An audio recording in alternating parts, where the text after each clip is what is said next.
Good morning, student. Today we are going to attend the economic class. Today we are going to start the last chapter of this your syllabus. That is chapter number 13 of part B, Development Experience of India and Pakistan and China. Topic covered in this video, that is tragedy of growth and India, Pakistan and China, GDP growth, structural growth, democratic profile, human development and common success, and China's edge over the India. So, student, we are going to start our new chapter. That is chapter number 13, Development Experience of India, Pakistan, and China, and Comparative Study. So, students, we are going to start our first topic, that is tragedy of growth of India, Pakistan, and China. So, after independence, 1947 में हमारी independence हुई थी, जिसमें India और पाकिस्तान ने similar strategy adopt की थी growth की. उनके जो मेन फीचर है, फर्स्ट, इंडिया और पाकिस्तान दोनों ने मिक्स्ड मॉडल की तरफ इम्पोर्टेंस दी है. उन्होंने दोनों को ही सिग्निफिकेंस इंपॉर्टेंस दी. जिस सेक्टर्स को, कौन से, पब्लिक एंड प्राइवेट सेक्टर को उन्होंने kick starting process for the growth, मतलब प्राइमरी इंपॉर्टेंस किसको दी, पब्लिक को, और सेकेंडरी इंपॉर्टेंस किसको दी, प्राइवेट सेक्टर को, ताकि वो अपने प्रोसेस ऑफ ग्रोथ को पुश कर सके. हम लोगों ने why was the public sector assigned the key role, हम लोगों ने पब्लिक सेक्टर को क्यों इंपॉर्टेंट रोल प्रोवाइड किया. फर्स्ट, जो पार्टीशन हमारी कंट्री की हुई, इंडिया और पाकिस्तान की, उसके बाद हमारी कंट्री क्या थी, ग्रोथ रेट, और एक तो लेग इकॉनमी हो गई थी, जिसमें हम लोग क्या थी, ग्रोथ रेट भी कम थी हमारी, और बैकवर्ड इकॉनमी थी. और जो इकॉनमी को उस टाइम पे बिग पुश चाहिए था इन्वेस्टमेंट का, जो कि सिर्फ एक गवर्नमेंट ही अफोर्ड कर सकती थी, जिस करके हम लोगों को ज़्यादा इंपॉर्टेंस किसको दिया गया, हमारा पब्लिक सेक्टर को.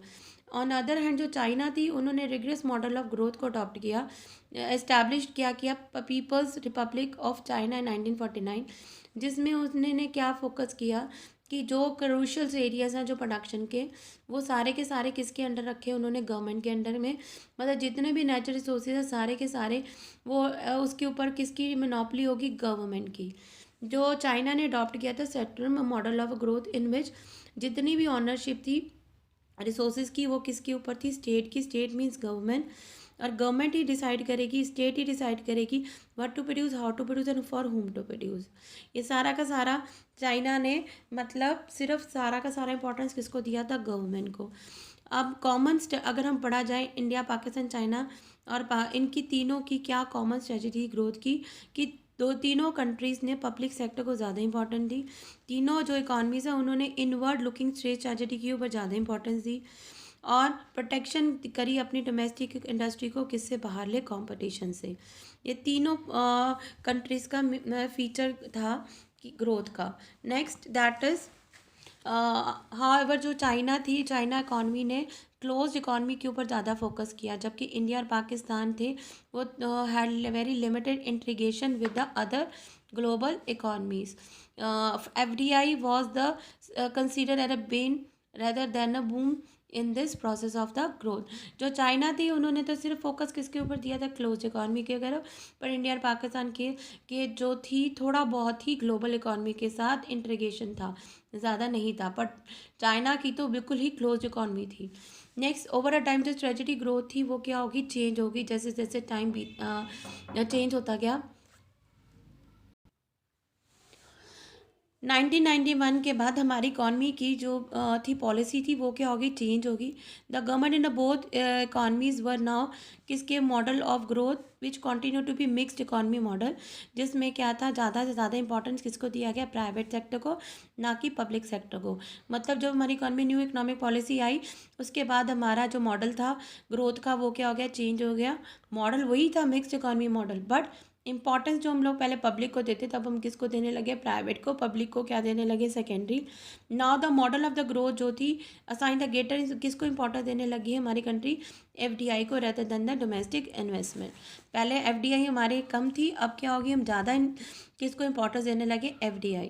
इन चाइना ऑन अदर हैंड क्या था, core element of the growth model has not change, it is continue to be state manage economy.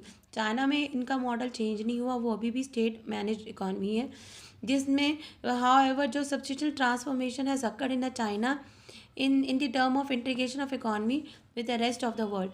जो था, सिर्फ इतना ट्रांसफॉर्मेशन आया कि चाइना की थोड़ी बहुत जो थी इंटीग्रेशन होने लगी रेस्ट ऑफ द वर्ल्ड से, China economy has shown a significant transformation from the closed economy to the open economy. It is now largely depend upon external demand or import oriented economy. FDI is now given a high priority in the economic growth. मतलब अब economy China की close economy से क्या होगी, open economy होगी, जिसमें ज़्यादा से ज़्यादा डिपेंडेंट वो किसके ऊपर होगी, एक्सटर्नल डिमांड, बाहरली डिमांड के ऊपर ज़्यादा डिपेंडेंट होगी, और एक्सपोर्ट ओरिएंटेड इकॉनमी बन गई। और ज़्यादा से ज़्यादा इंपॉर्टेंस उन्होंने किसको दी, FDI को, for the growth, economic growth.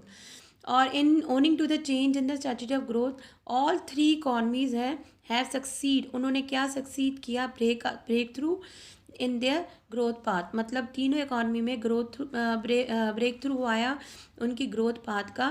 First की जो GDP ग्रोथ है वो तीनों कंट्रीज़ की जंप हो गई, बढ़ने लगी। जो स्ट्रक्चर ऑफ द ग्रोथ है उनमें भी क्या आया, सिग्निफिकेंट ट्रांसफॉर्मेशन आया, चेंज आ गया। डेमोक्रेटिक जो प्रोफाइल थी हैज़ बीन री रिटन, दोबारा से लिखा गया। और human development index has broken is stagnation. जो HDI है उसने भी अपना जो कितनी देर से स्टैग्नेशन रुका हुआ था वो भी क्या हो गया, ख़त्म हो गया। इसका मतलब क्या हुआ, जो performance of these three economy with respect to the various indicator of growth has been different. तीनों कंट्रीज़ का जो ग्रोथ रेट है वो क्या था, डिफरेंट था। तीनों कंट्रीज़ में से सबसे ज़्यादा ग्रोथ किसकी हो रही थी, जो इंक्रीज ग्रोथ रेट किसकी इंक्रीज़ हुई है, चाइना की, as compare to India and Pakistan. So we have completed one question. Now we are going to second, that is comparative performance of economies of India, China and Pakistan. इसकी आपने comparative study पढ़नी है किसकी, India, China and Pakistan में, जिसमें आपने GDP growth, structure of growth, democratic profile and HD पढ़ना है, that is human development. So students we are going to start from the first, that is GDP growth, gross domestic product growth. ना growth story of China, जो China की जो आपकी growth story थी, आपने इसी के हिसाब से ऐसा डाटा लर्न करना है। आपने फर्स्ट पॉइंट का डाटा लर्न करना है, और उसके बाद you are going to start from the second point, third point, that China जो है उसने अपना ब्रेक थ्रू GDP का ग्रोथ कब किया, 1980s में। मतलब GDP ग्रोथ का ब्रेक थ्रू चाइना का कब आया था, 1980s में, जिसमें उनकी जो ग्रोथ जो रेट थी वो बहुत ज़्यादा इंक्रीज़ हुई, फ्रॉम 4% टू कितने होगी, 10%, जिस करके हमारी इकॉनमी में इसमें जो थी, इतना चेंज कैसे आया, इन फैक्टर्स के लिए फर्स्ट कि जो हमारी shift from the centrally planned economy to the market economy, पहले सारी इकॉनमी गवर्नमेंट के अंडर थी, अब किसके अंडर आ गई, मार्केट इकॉनमी के अंडर। उन्होंने किसके ऊपर ज़्यादा न फोकस दिया, that is export related domestic product के बाहरले गुड्स के ऊपर ज़्यादा इंपॉर्टेंस फोकस दिया। चीप लेबर फोर्स उन्होंने प्रोवाइड करी। तीसरा जी, ग्रेट लीप फॉरवर्ड कंपेन उन्होंने स्टार्ट किया। ग्रेट लीप कंपेन 1958 में स्टार्ट हुआ था, जिस करके जो थी हमारी चाइना की जो ब्रेक थ्रू था 1980s में आया, मतलब उनकी जो GDP ग्रोथ थी एकदम ही बढ़ने लग गई। नेक्स्ट जो FDI था उसमें भी जंप आया।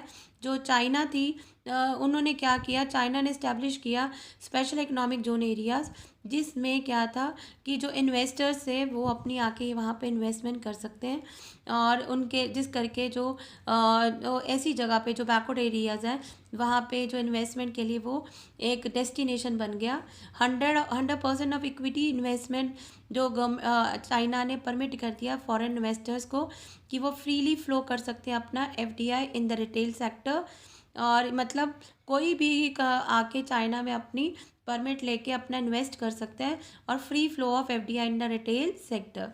और a jump in the GDP growth has achieve not only through the FDI but through the domestic investment also. सिर्फ FDI के करके ये चाइना में जंप नहीं आया, बट फॉर डोमेस्टिक इन्वेस्टमेंट करके भी इकॉनमी में उनके जंप आया। और ये सारी डोमेस्टिक जो है इन्वेस्टमेंट में कैसे जंप आया, थ्रू GLF कंपेन, मतलब great leap forward campaign.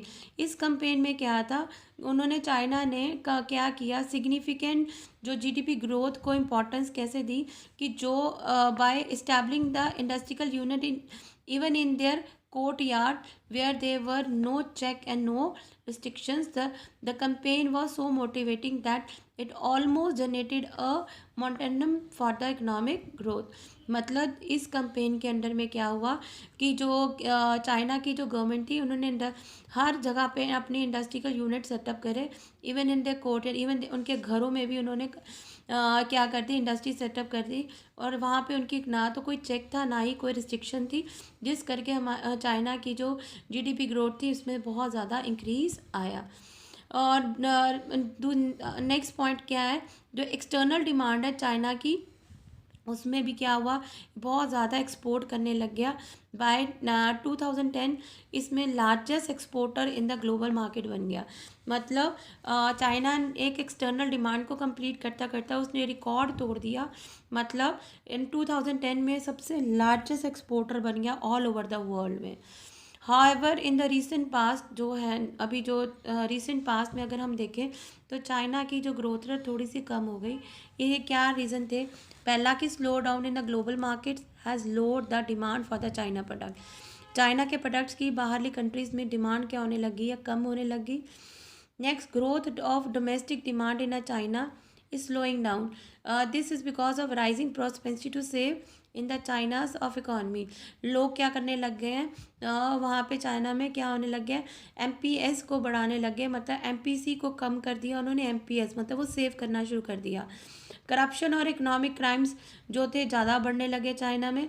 China's peoples are now क्या कहने लगे, हाई वेज अपॉर्चुनिटीज़। मतलब वहाँ की गवर्नमेंट को क्या कहने लगे कि उनकी वेज रेट को बढ़ाओ, जिस करके जो अगर जो चाइना के जो लोग हैं वो बाहर जाके माइग्रेट होने लगे ताकि वो अपनी लेबर को, अपनी इनकम को बढ़ा सके। मतलब चाइना में स्किल्ड लेबर बाहर जाने लग गई, इंडिया और वहाँ पे रहना कम शुरू कर दिया क्योंकि उनको वेज रेट क्या मिलता था, कम मिलता था।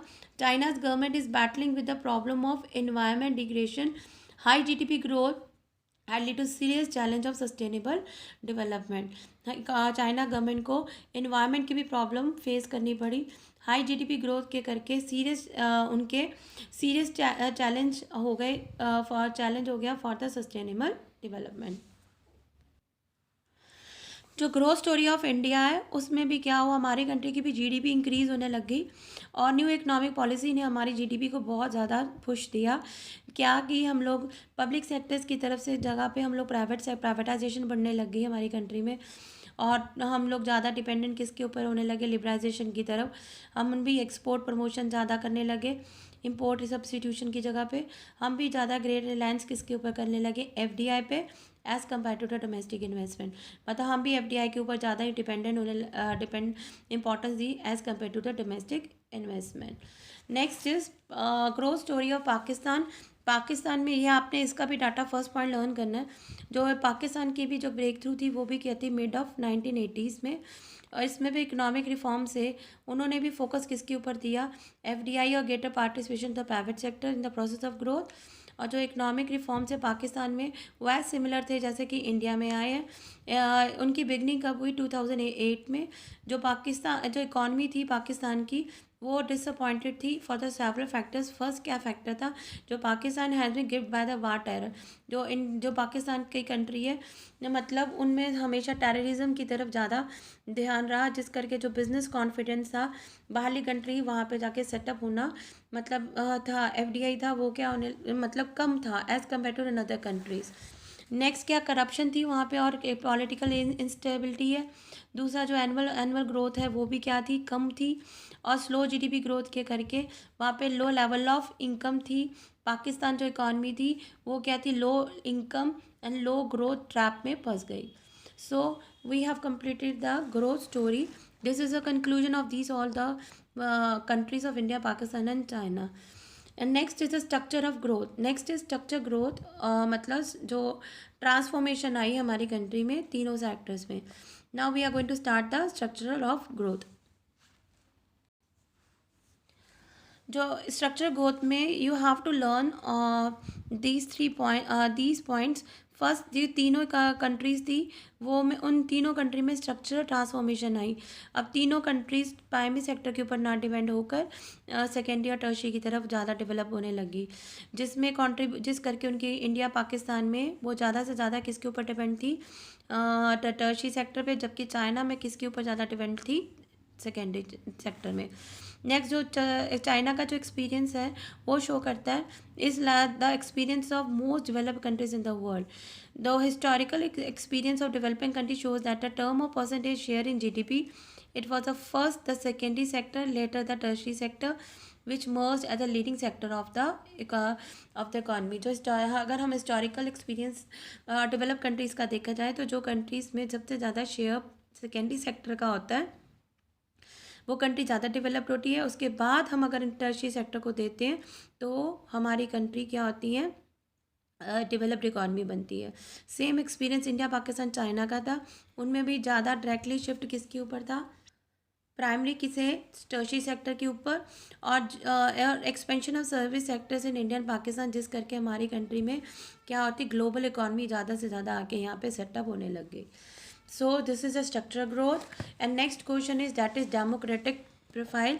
डेमोक्रेटिक प्रोफाइल में आपने बर्थ रेट और डेथ रेट के बारे में आपने ज़्यादा बताना है। और we are going to start this topic now, demographic profile in this Indian China, जिसमें 38% ऑफ वर्ल्ड पॉपुलेशन हैबिटेट करती है, और India with a little more than 1.3 billion of people in habitat, और 18% in the world population. India world population में India का कितना contribution है, 18%।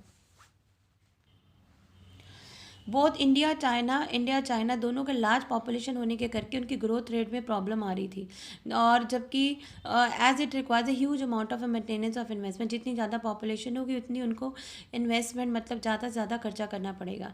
जबकि चाइना ने इस पॉपुलेशन के ऊपर उन्होंने कंट्रोल करने के लिए उन्होंने नई पॉलिसीज अडॉप्ट करनी शुरू कर थी। उन्होंने पॉलिसी अडॉप्ट की वन चाइल्ड पॉलिसी, जो कि चाइना ने 1979 में अडॉप्ट की, और जिसमें क्या था, जिस करके उनकी चाइना की जो ग्रोथ रेट थी, बर्थ रेट थी, वो क्या होगी, कम होगी। पर इंडिया की जो ग्रोथ रेट है वो में उसमें ज़रा सा भी कम नहीं हुआ। इंडिया वैसे ही हाई पॉपुलेटेड कंट्रीज़ में ही हाई पॉपुलेटेड कंट्रीज़ में ही आता है। इसी तरह इंडिया और चाइना, और इंडिया की पॉपुलेशन जो थी वो डे बाय डे बढ़ती रही, एज चाइना ने अपने पॉपुलेशन के ऊपर उन्होंने क्या कर लिया, कंट्रोल कर लिया। Now in this you are going to tell about the urbanization, जो बहुत चाइना एंड पाकिस्तान थी उनमें greater sign of urbanization than the India China और पाकिस्तान में ज़्यादा अर्बनाइजेशन के ज़्यादा थे एज़ कंपैरेटिव टू इंडिया। अगर हम सेक्स रेशो देखें उसमें भी जो फीमेल्स थी तीनों कंट्रीज़ में से सबसे ज़्यादा बायस, तीनों कंट्रीज़ में ही बायस अगेंस्ट द फीमेल था। फीमेल्स को उन्होंने क्या किया, मतलब बायस थे, ज़्यादा अपॉर्चुनिटीज़ लड़कों के लिए थी, लड़कियों के लिए क्या थी, कम थी। So next is human development. Human development में these are the parameters in which the human development is to be studied, and these parameter you have to learn like this only. Next is common success story of India and Pakistan. Common story अगर देखा जाए तो India और पाकिस्तान की दोनों की अगर हम लोग पर कैपिटा इनकम देखें तो वो क्या होगी, डबल होगी as comparative to after the before the independence. जो इन तीनों में अब जो थी पॉवर्टी क्या थी, एब्सोल्यूट पॉवर्टी थी क्या थी, वो क्या होगी, कम होगी। नेक्स्ट जो फूड प्रोडक्शन थी हमारी कंट्री में वो क्या हो गया, बढ़ने लग गया as compare to the size of the population. हम लोग सेल्फ सफिशिएंट हो गए, और हमारे जो न्यूट्रिशन स्टेटस था वो भी क्या हो गया, इम्प्रूव्ड हो गया।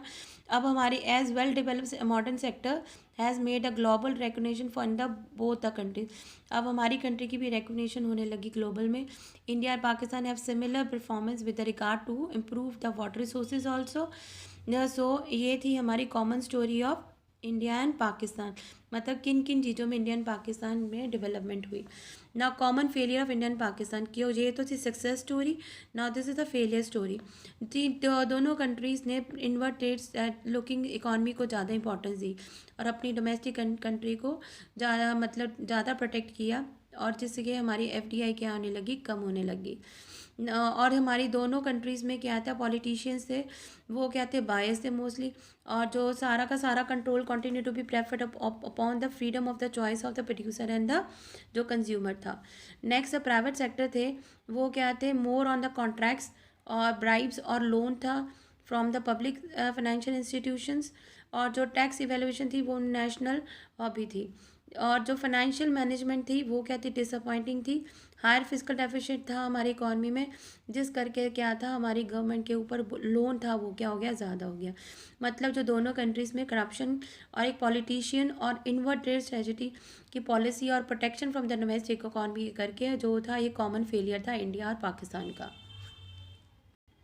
जो लार्जर पोर्शन था जो टैक्स रेवेन्यू से आता था, वो ज़्यादा से ज़्यादा पैसा किसके ऊपर ज़्यादा खर्चा जाता था, डिफेंस के ऊपर, या जो कर्जे लिए हुए थे उसको दूर करने के लिए। जो डेफिशिएंट था हमारा अर्बन सर्विसेज, ना प्रॉपर लाइट थी, जिस करके जो ग्रोथ रेट थी वो क्या थी, हमारी ग्रोथ एंड डेवलपमेंट वो क्या थी, कम थी। तो पॉलिटिशियंस थे वो ना तो सिंसियर थे, और वो अपनी लीडरशिप को फोकस मतलब अपनी लीडरशिप को फोकस जो strong leadership focusing on the social welfare. Next क्या है, जो gap between the formation of the policy on one hand, और जो गवर्नमेंट जो प्लान बनाती थी और जो इम्प्लीमेशन होती थी उनमें बहुत ज़्यादा डिफरेंस था, जिस करके हमारी कंट्री की जो ग्रोथ प्रोसेस थी वो क्या थी, दोनों कंट्रीज़ की प्रोसेस ऑफ ग्रोथ क्या थी, कम थी। The area where India has edge over the Pakistan, India ने किस किस एरिया में पाकिस्तान से ज़्यादा आगे है। First in the skilled man power, दूसरा किस में है हमारी कंट्री में, एक्सपोर्ट ऑफ द सॉफ्टवेयर, तीसरा जो ह्यूमन डेवलपमेंट फॉर्मेशन है वो इंडिया में सबसे ज़्यादा है, इंडिया में सबसे ज़्यादा इंडियन साइंटिस्ट है, इतना नंबर ऑफ जो PhDs है वो भी सबसे ज़्यादा है इंडिया में। जो क्या बेटर रिकॉर्ड है इन्वेस्टमेंट इन एजुकेशन। नेक्स्ट क्या, जो rapid decline in the fertility rate और population growth in India. Next is issues of health facilities in the general, और इन्फेंट मॉर्टलिटी रेट वो क्या थी, हमारी कंट्री में ज़्यादा अच्छी है एज़ कम्पेरेटिव टू पाकिस्तान। मतलब ये सारे इश्यूज़ में पाकिस्तान हमारे से पीछे है, इंडिया क्या है, आगे है। नेक्स्ट, किन इश्यूज़ में पाकिस्तान क्या है, आगे है इंडिया से। फर्स्ट क्या है, starting from the almost the same level of India and Pakistan has achieve better result with regard to migration of workforce from agriculture to industry, migration of the people from rural to urban area. Starting point से अगर हम देखा जाए, India Pakistan दोनों की जो migration जो वो है वो क्या है, सेम ही है। By reducing BPL population of the total, Pakistan growth strategy has better human face than of India. जो BPL पॉपुलेशन की अगर हम देखें किस कंट्री ने ज़्यादा कम किया है, तो पाकिस्तान की ज़्यादा है। Even India the rate of investment in the Pakistan has been lower than the India, efficiency of investments has been higher. So this is the last question of this chapter, that is India China edge over the India. China किन किन sectors में हमारे से आगे था। China reform process has begin, जो थे वो 80s में थे, जबकि इंडिया के थे तो मिड स्ट्रीम ऑफ वो थी, वो क्या थी, कम थी। मतलब चाइना का ब्रेक थ्रू 80s में आया, जबकि इंडिया का जो ब्रेक थ्रू था वो उस टाइम पे बहुत कम था। तो even when the reforms are process in 90s, India focus more on the GDP growth, जबकि चाइना ने किसके ऊपर किया, पॉवर्टी को कम करने के लिए। Reconstructing of China's agriculture went a large way, abolition of communising system of farming, a system of collective cultivation.